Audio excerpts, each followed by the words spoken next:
जो तस्बीहात मसनून तस्बीहात वो तो सबके लिए एक ही हैं, मर्द हो या औरत। दो तस्बीहात जिनका हदीस में ज़्यादातर तज़किरा है, एक तो चौथा कलमा। आप सल्लल्लाहु अलैहि वसल्लम ने इरशाद फरमाया कि यानी चौथे कलमे की इतनी फजीलत है कि 100 दफ़ा जो ये कलमा पढ़ेगा, ला इलाहा इल्लल्लाहु वहदहु ला शरीका लहु लहुल मुल्क व लहुल हम्द युहयी व युमीत व हुवा हय्युल ला यमूत व हुवा अला कुल्लि शैइन क़दीर, कि उसे बनी इस्माइल के ग़ुलाम आज़ाद करने का सवाब मिलेगा। और आप सल्लल्लाहु अलैहि वसल्लम ने सही हदीस में फरमाया कि जिसने ये कलमा सुबह 100 दफ़ा पढ़ा तो उससे ज्यादा कोई नेकी सारा दिन कमा ही नहीं सकता, सिवाय उस शख्स के जो इससे भी ज्यादा मर्तबा पढ़े। ठीक। इसी तरह तीसरा कलमा जो है सुब्हानल्लाहि वल्हम्दुलिल्लाहि वला इलाहा इल्लल्लाह वल्लाहु अकबर, आप सल्लल्लाहु अलैहि वसल्लम ने फरमाया कि सूरज जिन चीजों पे तुलू होता है, यानी जमीन और आसमान की जितनी चीजें जिन पर सूरज तुलू होता है, मुराद ये कि तमाम कायनात, तो इससे ज्यादा अल्लाह को कोई महबूब कलिमा है नहीं। तो इसलिए सुबह शाम इन कलिमात का, इनमें से किसी एक तस्बीह को मुंतखब कर लें, उसका विर्द करना चाहिए। 100 दफ़ा कम से कम मिक़दार है, अहादीस में जो आती कम से कम मिक़दार है 100 दफ़ा सुबह 100 दफ़ा शाम।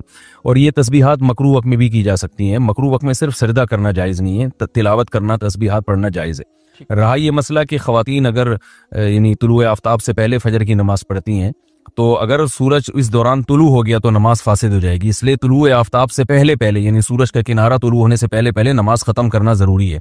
तो इस दौरान अगर वो वहीं बैठ के ज़िक्रुल्लाह करेंगी और इशराक पढ़ेंगी तो हदीस में आता है हज और उम्रे का सवाब मिलता है। इस फजीलत में मर्द और औरत सब बराबर हैं। अलबत्ता ये बात है कि फजर की नमाज में इतनी ताखीर करना ये खिलाफ सुन्नत है। अच्छा, मर्दों के लिए फजर में ताखीर अफजल है, क्योंकि जमात की तकसीर की वजह से, तकसीर जमात हो। फुक़हा लिखते हैं कि औरत के लिए अव्वल वक्त में पढ़ना अफजल है। इसलिए ख़वातीन को चाहिए कि जैसे ही फजर का वक्त दाखिल होता है वो फजर की नमाज पढ़ लें और फिर उसके बाद तवील वक्त तक ज़िक्र और अस्कार में मशगूल हों। लेकिन अगर वो देर से भी पढ़ती हैं तो चूंकि हदीस में अलल तलाक है कि जो फजर पढ़े और वहां बैठ के ज़िक्रुल्लाह करे और इशराक की नमाज पढ़े तो हज उम्रे का सवाब मिलता है, तो सवाब इंशाल्लाह मिलेगा। लेकिन फजर में ताखीर की जो जल्दी की जो फजीलत है, उस फजीलत से महरूमी हो जाएगी। तो मेरे भाई, यारिफूना निअमतल्लाहि सुम्मा युनकिरूनहा, अल्लाह कहते हैं अल्लाह की नेमतों को मानते भी हो, उसके बाद भी क्या बन जाते हो, ऐसे शो करते हो जैसे हमें कुछ पता नहीं है। युनकिरून, इनकार का मतलब किसी चीज को अचंबा समझना, ऐसे बन जाते हो जैसे तुम्हें कुछ पता ही नहीं है। तो जब भी इस कायनात में मुख्तलिफ चीजों को देखा करें, कायनात में तगय्युरात देखा करें, किसकी तारीफ करो मेरे भाई, अल्लाह की। काफिर का बहुत बड़ा जुर्म है, वो खुदा की तारीफें नहीं करता। कैसी कैसी चीजें, कुदरत की ज्यादा निशानियां तो हमें काफिर ही दिखा रहे हैं, फिर भी अल्लाह की तारीफ नहीं करते। और अल्लाह का दिल कितना बड़ा है, देखो अल्लाह का ज़र्फ कितना बड़ा है, इतना बड़ा ताकतवर। आप बताओ, जब कोई बहुत बड़ा सेठ हो, बहुत बड़ा पावरफुल हो, बहुत ताकतवर हो, और आपने उसे जाके 5 रुपए वाला इतर हदिया कर दिया, तो क्या वो बहुत ज्यादा कदर करेगा आपकी? बोलो ना। वो क्या करेगा भाई, उठा के साइड पे रख देगा, thank you, nice to meet you, चलो पतली गली से निकलो, यही करेगा ना वो। लेकिन कमाल की बात है कि अल्लाह इतना पावरफुल, ऐसी कायनात में उसने रंग भर दी। एक मच्छर की इतनी सी खोपड़ी में 100 से ज्यादा आंखें हैं, समझ रहे हो, 100 से ज्यादा आंखें एडजस्ट कैसे की हैं। और उसका जो खून चूसने का सेटअप है ऐसा है कि आप मच्छर पे दीवाने हो जाओ। क्या डॉक्टर सिरिंज से निकालता होगा किसी का खून टेस्ट करने के लिए, जो मच्छर निकालता है, पूरा सेटअप है उसका, पहले केमिकल छोड़ के उस जगह को सुन करेगा। इतना निजाम, इतने से मच्छर की खोपड़ी में ऐसे सॉफ्टवेयर इंस्टॉल हो गए भाई। दूध को देख लो, अनार को देख लो, उन्जुरु इला समरिही इदा असमर, अल्लाह कहते हैं जरा देखो तो सही इसके फल को, कैसा खुश जायका। पैदा कहां से हो रहा है? मिट्टी, पानी और गोबर के मिलाप से। काफिर बस आपको रिपोर्टें पेश करता रहेगा, अनार में इतना जिंक है, इतना आयरन है, इतना विटामिन सी है, और इतना ये है और इतना वो है। रिपोर्टें पेश करने के अलावा आगे नहीं बढ़ेगा वो, चूंकि ये खुदा को मानते नहीं है, आखिरत का हिसाब नहीं है, तभी रिपोर्टें पेश करने के बाद भी इंसानियत के लिए बड़े बेरहम होते हैं। यकीन ना आए तो देख लो ना फिलिस्तीन में क्या हो रहा है। तो मेरे भाई, बात ये चल रही थी कि जो खुदा के मुनकिर है ना, जो आखिरत के मुनकिर है, वो अल्लाह की निशानियां सुबह शाम देखते हैं, मगर अल्लाह से उनका कोई रिलेशन, बोलो, नहीं होता। अल्लाह ये चाहते हैं कि जब मेरी निशानियां देख रहे हो ना तुम सुबह शाम, तो मुझसे क्या करो? मोहब्बत करो। तो 2-3 मिनट में बात को समेट के खत्म करता हूं, मुझसे मोहब्बत करो। आप कहते हैं कैसे करें मोहब्बत, क्या करें, क्या करना पड़ेगा इसके लिए हमें? भाई आपको 2 काम करने पड़ेंगे, बुराइयों को छोड़ना पड़ेगा और अल्लाह का नाम कसरत से जबान से लेना पड़ेगा। मैं बता रहा था अल्लाह का ज़र्फ बहुत बड़ा है। बड़े से बड़े सेठ को छोटी सी गिफ्ट दो तो वो यूं लेके रख लेगा, लेकिन हदीस में आता है जो इतना ताकतवर बादशाह खुदा है, जब कोई बंदा शदीद प्यास में पानी पी के कहता है ना अल्हम्दुलिल्लाह, अल्लाह का शुक्र है, तो अल्लाह उससे खुश हो जाता है। ये कितना छोटा सा गिफ्ट है, बल्कि गिफ्ट ही नहीं है ना, आपने मान लिया कि ये मुझे किसने पिलाया है, मेरे अल्लाह ने। अल्लाह तेरा शुक्र है। काफिर ये काम नहीं करता, हिंदू ये काम, वो पिएगा और सैराब हो जाएगा और एक रिपोर्ट पेश करेगा कि शदीद प्यास में इतने गिलास पानी पीने से प्यास बुझ जाती है, और जब प्यास हम पानी हमारी बॉडी में जाता है तो ब्लड को ये फायदा होता है और ये चीजें होती हैं। इससे पता चलता है कि वाटर हमारी सेहत के लिए बहुत मुफीद। और मजीद रिपोर्ट पेश करेगा कि इस कंपनी का पानी पिया करें, इस कंपनी का पानी ना पिया। इससे आगे नहीं बढ़ेगा। मुसलमान को जब प्यास लगती है और पानी पीता है तो क्या कहता है, अल्हम्दुलिल्लाहिल्लज़ी अतअमना व सक़ाना, खाना खाता है, पानी पीता है, तमाम तारीफें उस अल्लाह के लिए जिसने हमें खिलाया। शदीद भूख में कैसा मजा आता है। तभी मैं कहता हूँ रोजे रखा करो, इफ्तारी का बड़ा मजा है। जब दस्तरखान पे इंसान बैठता है ना, अल्लाह के लिए भूखा प्यासा होके जब बैठता है, कितना मजा आता है। उस खाने की में अलग ही रूहानियत होती है। हमारे एक दोस्त पेशावर में, बूढ़े आदमी, गपशप हो रही थी उनसे। अब तो लोग ऑटो पे आ गए, मैं कहीं बैठता हूँ तो ऑटोमेटिकली 4 शादियां शुरू कर देते हैं, मैं नहीं भी छेड़ रहा होता शुरू। तो मैं वहां बैठे हुए बुजुर्ग सफेद दाढ़ी वाले, रूस के दौर में अफगानिस्तान में बड़ा जिहाद किया उन्होंने, तो किसी ने बात चला दी कि जी 4 शादियां हो, बाबा जी आप भी 4 शादियां करो। तो उन्होंने कहा मौलवी साहब मजा अल्लाह ने खुदा की कसम सिर्फ 2 चीजों में रखा है। ऐसे जज्बे के साथ कहा ना उन्होंने कि हम अपने आंसू नहीं रोक सके, इतने जज्बे के साथ। उन्होंने कहा एक अल्लाह की राह में लड़ने में, जब खुदा के लिए इंसान लड़ता है ना अल्लाह की राह में, वो मंजर ही अलग होता है। अल्लाह को कैसा प्यार आता है ना, ये बंदा जान हथेली पे रखकर मेरी खातिर लड़ रहा है। और दूसरा कहा जब शदीद भूख और प्यास में इफ्तारी का दस्तरखान लगाओ, उस वक्त जो खाने में मजा आता है वो मजा, और अल्लाह की राह में लड़ने में मजा, इसके अलावा दुनिया की किसी तीसरी चीज में मजा नहीं है। मैंने कहा बिल्कुल सही कहा, बिल्कुल सही। इफ्तारी में बड़ा मजा है, कैसा मजा आता है भूखा प्यासा। वैसे भी आप भूख प्यास में खाओ, वो रूहानियत थोड़ी आती है, उसमें रूहानियत थोड़ी आती है। तो जब खाओ, जब पियो, जब नेमतों से लुत्फानंदोज हो, फौरन किसकी तारीफ करो, अल्लाह की। अल्लाह हम इस काबिल नहीं, हमारे कौन से ऐसे अमाल है जो हमें प्यास में ठंडा पानी मिले। मेरे भाई हमने क्या किया अल्लाह के लिए। अल्लाह तेरा फजल है, तेरा एहसान है, तेरे एहसानात में नेमतों में डूबे हुए हैं, जो तू हमें भूख में खिलाता भी है और प्यास में पिलाता भी है, और यही नेमत काफी है। इस शुक्र का फायदा ये होगा डिप्रेशन से निकलोगे। मेरे पास बहरिया टाउन में प्लॉट क्यों नहीं है, मेरे पास गाड़ी क्यों नहीं है, मेरे पास ये क्यों नहीं है। ओ भाई शदीद प्यास में तुझे पानी मिल रहा है, जिस दिन ये पानी बंद हुआ ना तो सारे प्लॉटों को तू भूल जाएगा। शुक्र अदा कर, तेरी सेहत है, पानी पी रहा है तू, भूख में तुझे खाना मिल रहा है, इस पे अल्लाह का शुक्र अदा करो। बहुत बड़ी नेमत है, थोड़ी नेमत नहीं है। तो बार बार अल्लाह का जिक्र, नमाज भी अल्लाह के जिक्र को कायम करने के लिए रखी है शरीयत ने। अल्लाह को पता ही है वैसे तो मेरा नाम लेंगे नहीं, कमबख्त, हर वक्त दुकान में, पान में, गुटकों में और बातों में लगे रहेंगे कि पीटीआई ने ये कर दिया, इमरान खान जेल में ये कर रहा है, तो नवाज शरीफ दोबारा आ गया तो अब ये होगा, ये हर वक्त इसी में लगे रहेंगे। मुझे नहीं कोई खुशी इमरान खान जेल में, अल्लाह करे निकल जाए भाई। और ये भी है कि अल्लाह करे नवाज शरीफ आगे मैं ब्रेक, हो सकता है इसका मतलब वो दोबारा वजीर आजम बन जाए, मैं ये कहना चाह रहा हूँ। ये भी हो सकता है कि मैं ये चाह रहा हूं कि वापस चला जाए, ये भी हो सकता है, कुछ भी हो सकता है। लेकिन मैं एक बात मानता हूं भाई, नवाज शरीफ आ जाए या इमरान खान आ जाए, जो भी आए आए पावर में, पावरफुल आदमी आए, एक ताकतवर आदमी आए तो, और जो भी आए ना उससे इतनी नफरत ना करो जितनी हम कर रहे हैं। देखो जब तक कोई वजीर आजम नहीं बने ना, वो एक सियासी लीडर है, जो मर्जी करो। जब बन जाए तो मुल्क का फायदा इसी में है कि सब माने उसको, चाहे वो इमरान खान हो, चाहे वो नवाज शरीफ हो, चाहे वो जरदारी हो। जब बन जाए तो फिर इस्लाम के हकाम क्या हो जाते हैं, चेंज हो जाते हैं। क्योंकि अगर मुल्क के हुक्मरान से आपको लगाव नहीं होगा, मैंने अरबों में देखा है जितने मर्जी हो, कोई अपने बादशाह के खिलाफ एक लफ्ज इस्तेमाल नहीं करता। जो गलत पॉलिसियां बादशाह की होती हैं, उलमा बादशाहों से बंद कमरे में मिलते हैं, मोहब्बत से उनको समझाते हैं, इससे खैर पैदा होती है। ये निजाम अगर सऊदी अरब में हो ना कि जो भी बन रहा है दूसरा आके टांगे खींच रहा है, लानते कर रहा है, तो अपनी जबानों को कंट्रोल करो मेरे भाई, इससे मुल्क को कभी भी फायदा नहीं होता। जो भी आ जाए यार, जब आने के बाद हमारा कौन होगा, वो वजीर आजम होगा। जब बन गया तो जो तुम्हारा बाप जिसको बना दिया तो मान लो ना फिर हमारा बाप है बस। मुल्क को देखो मेरे भाई, शख्सियतों को मत देखो। गलत है किसी को जेल में भेज देना, किसी को जेल से निकाल देना, हम नहीं मानते, लेकिन जब बन जाए तो फिर मुल्क को, हमने कंट्री को देखना है। कंट्री की खैर इसी में है कि जो आएगा आएगा भाई, आएगा कोई ना कोई तो आएगा, जो आएगा तो उसको मानना पड़ेगा, वरना मुल्क तो अगर सारे इसी तरह खिलाफ हो जाए भाई, मुल्क का बेड़ा गर्क हो रहा है।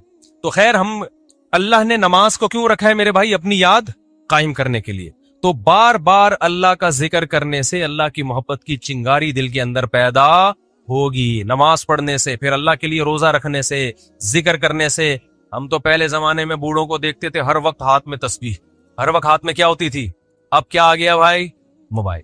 मेरी वालदा का जब इंतकाल होने का वक्त था, 1-2 साल तक बेड पे थी, होश होवाज सलामत नहीं थे, तो उनके हाथ में तस्बीह पकड़ाते ऑटोमेटिकली चलना शुरू हो जाती। सूरह यासीन पढ़ते उनके सामने तो जो आयत रह जाती ऑटोमेटिकली उनकी जबान से निकल जाती, क्योंकि जिंदगी भर सूरह यासीन पढ़ी, कुरान पढ़ा, तस्बीह की। अब जो नई नस्ल आ रही है ना, अब जब ये बुढ़ापे में कोई फालिज होगा या ब्रेन हेमरेज होगा या बिस्तर पे पड़े हुए होंगे, होश आवाज ठिकाने नहीं होंगे, आप इनको सुभान अल्लाह अल्लाह कहेंगे, इनकी खोपड़ी में आएगा ही नहीं है क्या कह रहा है। आप इनके सामने सूरह यासीन पढ़ेंगे, अगली आयत आएगी नहीं।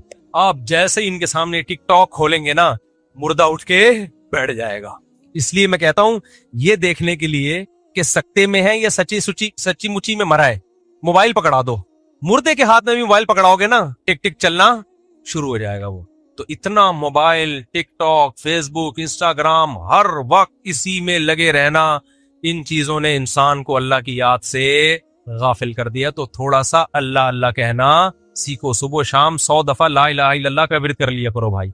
डिजिटल तस्बीहात आ रही हैं, उंगली पे कर लो, 100 दफा सुबह, 100 दफा शाम कर लिया। नमाज की पाबंदी कर ली, कभी कभार नफली रोजे रख लिए, ताकि याद रहे कि हम भाई किसको मानते हैं। अल्लाह के लिए खाने वाले बहुत मिलेंगे, और अल्लाह के लिए तीजे के नाम पे भी, 11वीं के नाम पे भी खाया ही जा रहा है। तो खाने वाले मार्केट में कम नहीं है, खाने से परहेज करने वाले, जो खुद शुगर की वजह से परहेज हो जाएगा, लड्डू भी छोड़ देंगे, जलेबियां भी छोड़ देंगे। अल्लाह के लिए खाने पीने से परहेज कर लो, रोजा रखने की आदत डाल लो, नफली रोजा, तो इस पे अल्लाह क्या हो जाएगा? खुश हो जाएगा। और अल्लाह एक वक्त की लज्जत छीन के अगले वक्त में डबल दे देता है। रोजे में नाश्ते की लज्जत जाती है और दोपहर खाने की लज्जत जाती है। इफ्तारी में वो लौटा देता है कि नहीं लौटा देता? इफ्तारी में अल्लाह वो डबल मजा दे देता है कि चल भाई, तूने सुबह नाश्ता भी नहीं किया, हालांकि सहरी करके बैठा हुआ है, 6 पराठे खाए थे सहरी में, और दोपहर खाना भी नहीं खाया, तो चल मैं तुझे ये लज्जत दुनिया में क्या कर रहा हूं, इफ्तारी में लौटा रहा हूं। सेहत भी अच्छी होगी, अल्लाह भी खुश होगा। तो कुछ अल्लाह अल्लाह का घरों में माहौल बनाओ। हम काफिर नहीं है मेरे भाई कि बस चीजों पे रिपोर्टें पेश करके मुतासिर होते रहे। हम सबसे पहले जो रिपोर्ट पेश करते हैं वो क्या है? वो जो कुरान ने पेश की है। ये नेमतें बनी नहीं है, बनाई है किसने? अल्लाह ने, और वो तुम्हारा मोहसिन है। रसूलुल्लाह सल्लल्लाहु अलैहि वसल्लम के पास ईसाइयों का एक वफद आया। उन्होंने कहा कि नबी सल्लल्लाहु अलैहि वसल्लम ने उनको बताया कि ईसा इब्न मरियम अल्लाह के बेटे नहीं है। तो उन्होंने कहा कुरान, तौरात में तो लिखा है अल्लाह के बेटे, तौरात में लिखा है अल्लाह के बेटे होंगे। तो उनको बताया गया, जो तफसीर की किताबों में लिखा है, कि कुरान में कुछ चीजें मुतशाबिह, अल्लाह की कलाम में कुछ चीजें मुतशाबिहात होती हैं, सही है ना? तो उनको असल उम्मुल किताब पे पेश किया जाएगा। तौरात जगह जगह ये कह रही है कि अल्लाह जैसा कोई भी नहीं है, ना उसने किसी को जना, ना वो किसी से जना गया। लैसा कमिस्लिही शैउन, जो कुरान कह रहा है, अकायद में तो तौरात भी यही कह रही थी, उस जैसा कोई भी नहीं है। तो अब अगर अल्लाह ने बिलफर्ज किसी को बेटा कह दिया तो ये मजाजन कहा है, हकीकतन नहीं कहा। मजाजन तो अपने से बड़े को भी बेटा कह दिया जाता है। आप 20 साल के, 40 साल के, आपने कहा बेटा तो जरा इंसान का बच्चा बन के चल। तो यहां इसमें हकीकी बेटे होने का कोई शायबा मौजूद नहीं है। बिलफर्ज अगर अल्लाह ने तौरात में कहीं ईसा इब्न मरियम को बेटा कहा है तो सिर्फ महबूब के माने में कि महबूब है, इसके अलावा कोई और माना इसका नहीं है। क्योंकि तौरात के इस आयत ये मुतशाबे है, इसको आप पेश करोगे किस पर? मुहकम पर। मुहकम आयतें तौरात की कह रही हैं कि अल्लाह ना किसी को जना, ना वो किसी से जना गया, और उस जैसा कोई भी नहीं है। तो तुम उनको छोड़कर इस आयत के दर पे हो गए हो। तो ये फितना परस्ती की अलामत है। बहुत मुश्किल नहीं है समझाना, अल्हम्दुलिल्लाह बहुत आसान है समझाना। एक तो तकिया कलाम ऐसा गलत किस्म का बन गया है, बहुत आसान है समझाना आप लोगों को, अल्हम्दुलिल्लाह सब किस्म में आ गया।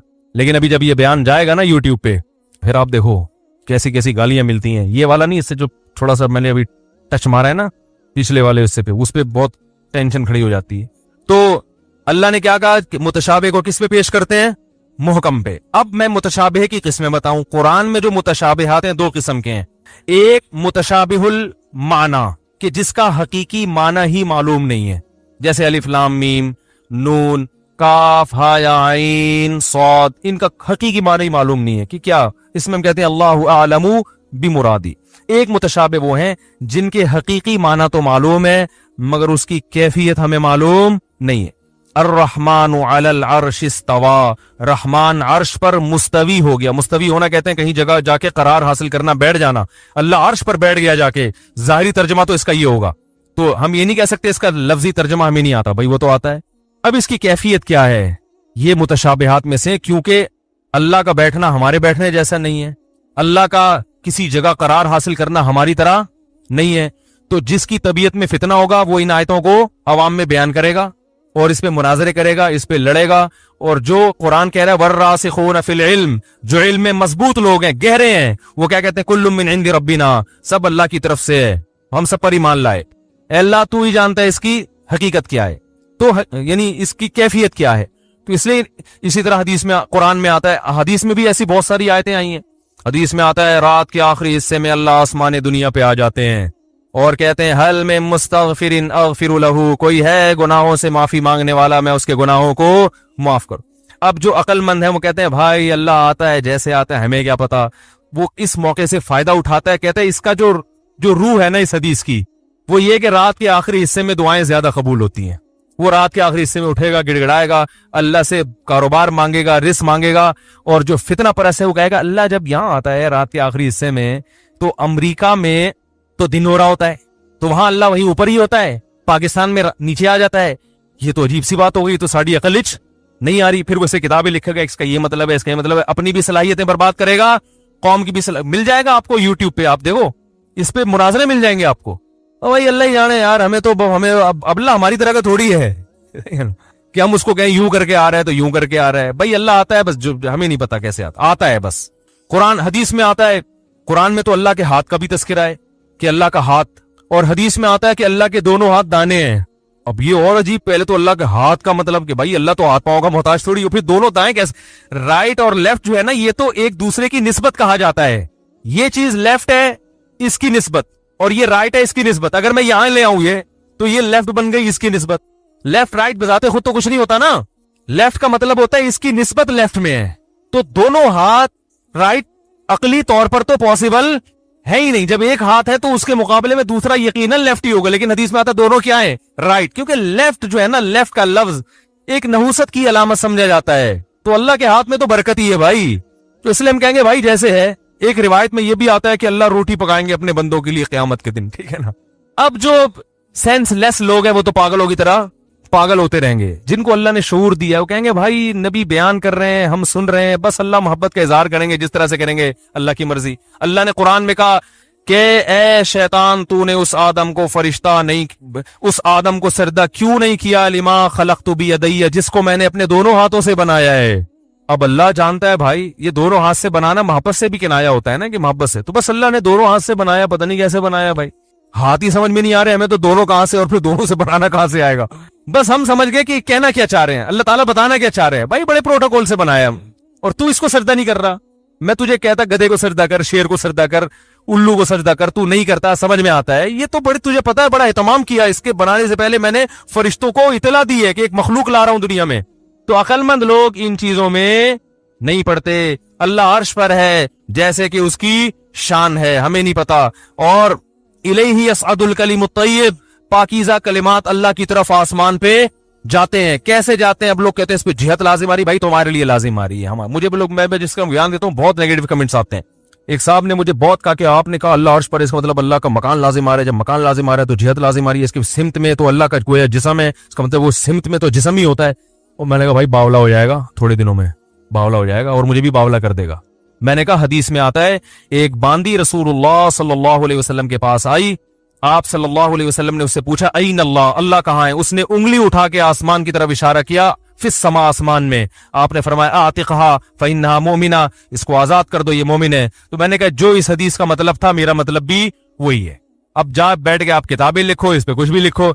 नबी ने उस औरत को नहीं फरमाया कि तुम्हारा ये तो जिहत लाजिम आ रही, तो मकान लाजिम आ रहा है, तो फलाना लाजिम आ रहा है, ढिमकाना लाजिम आ रहा है। आप बैठ के उसकी तावीलें करते रहो, मुझे कोई एतराज नहीं है। मैंने कहा मैं इसी को ले रहा हूं भाई, जाहिरी अल्फाज तो यही है। ऊपर कहने में, जैसे उन बांदी ने कह दिया कि अल्लाह ऊपर है, तो हम भी क्या कहेंगे भाई, अल्लाह आसमान पे। अब कोई हमसे पूछे ये तो जिहत लाजिम आ रही है, भाई तुम हमें नहीं पता क्या लाजिम आ रहा है, मुतशाबिहात में से, ठीक है ना। हमें जिस तरह अल्लाह ने बता दिया हम उस पर ईमान लाएंगे। कोई एतराज करेगा हम बोलेंगे भाई ये एतराज जब होता कि जब अल्लाह को हम अपने ऊपर कयास करें। मैं कहूँ सत्तार भाई ऊपर है, फिर आपको वो तो ये बैठे हुए हैं, ऊपर कहां से हो गए। मैं कहूँ भाई बाकी सत्तार भाई तो दो जगह तो एक टाइम पे हो नहीं सकते, क्या ख्याल है।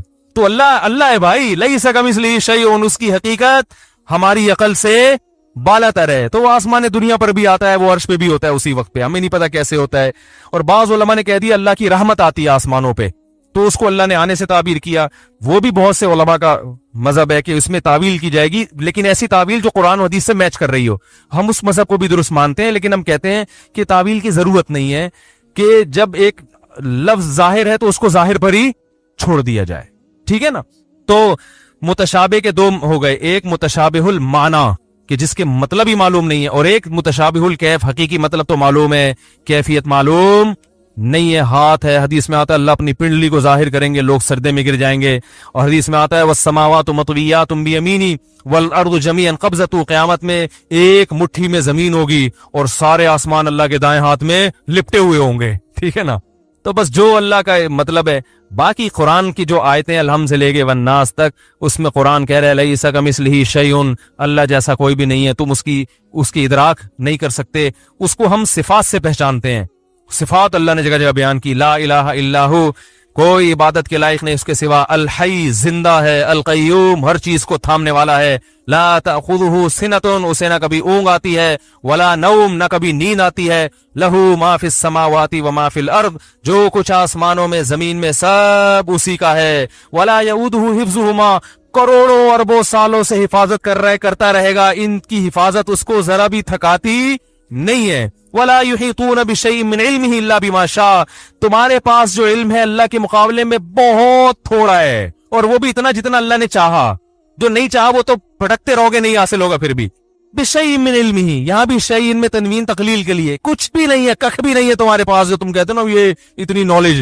ये नॉलेज है भाई, दो गुर्दे होते हैं, ठीक है ना, ठीक है। जब पहली दफा साइंसदान ने गुर्दे इजाद किए थे तो कितने भाई, किडनी कितने, दो, वो बड़ा खुश हुआ था। लेकिन अब साइंसदान उस पर मजाक उड़ाते होंगे भाई ये कौन सा इल्म था यार, तूने दो गुर्दे दे।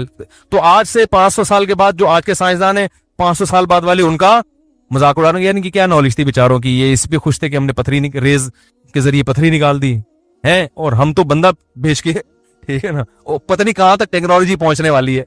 तो ये वो भी कुछ भी नहीं है अल्लाह के इल्म के मुकाबले में। फरमाया कुछ भी नहीं है, बिमा शाअ, जितना चाहूं मैं दे दूं, बाकी तुम सब जाहिल हो। वला युहीतून बिशैइन मिन इल्मिही इल्ला बिमा शाअ वसिअ कुर्सियुहु समावाति वल अर्द। अब ये कुर्सी का लफ्ज़ फिर आ गया, उसकी जो कुर्सी है वो आसमानों और जमीनों को घेरे हुए। अब कुर्सी तो बादशाहों की होती है। अब कोई पागल बोलेगा यार अल्लाह की कुर्सी का मतलब अल्लाह बैठता भी होगा उस पर, जब बैठता होगा तो फिर मकान लाजिम आ रहा है, फिर जिस्म, फिर उसके चार पाए, अल्लाह का वजन माज अल्लाह कैसे उठा रहे हैं, फिर वो कुर्सी गोल कैसे। अरे भाई बादशाहों की कुर्सी होती है, अल्लाह ने कहा मेरी भी कुर्सी है। बादशाह की कुर्सी छोटी होती है, अल्लाह की कुर्सी अल्लाह के हिसाब से पूरे आसमान जमीन को घेरा हुआ है। बस काफी है इतना नॉलेज के लिए, ठीक है ना, इससे ज्यादा आगे जाने की चंदा जरूरत नहीं है। वसिअ कुर्सियुहु समावाति वल अर्ज़ वला यऊदुहु हिफ्ज़ुहुमा व हुवल अलीयुल अज़ीम। आखिर में अल्लाह ने आयतुल कुर्सी को खत्म किया कि अली भी है और अजीम भी है। उलू मर्तबे के लिहाज से, आजमत हर लिहाज से उसमें बुलंदी ही बुलंदी है। तो इन सिफात में आयतें मुहकम हैं, इसमें कोई इश्तिबा नहीं रखा अल्लाह ने। तो ये मुतशाबिहात आयतें हैं दो तरह की, कि कुछ मुतशाबिहुल माना होती हैं और कुछ मुतशाबिहुल कैफियत उनकी क्या होती है, मजहूल होती है, लेकिन उसका मफहूम वाज़ेह होता है। और वहां जहां कुरान में इजमाल आएगा तो वो फिर हदीस में उसकी तशरी होगी, और जहां कुरान और हदीस दोनों में इजमाल है तो वहां फुकहा तशरी करते हैं। समझ रहे? अल्लाह ताला हमें समझने की अमल की तौफीक अता फरमाए। सूरह नून में नून खत्म हो गया, नून का जो लफ्ज मुतशाबिहात में से है ना, तो इस पे बयान क्या हो गया है आज हमने। मैं इसलिए कह रहा हूं ताकि आपको यकीन हो, थोड़ा सा आगे खिसक गए हम लोग, वरना आप कहेंगे अभी तक सूरह नून शुरू ही नहीं की इन्होंने, तो ये तो इमाम मेहदी तक भी किस्सा लगता नहीं है। तो मैं तसल्ली के लिए बता रहा हूं, नून के नून तक हम पहुंच चुके हैं।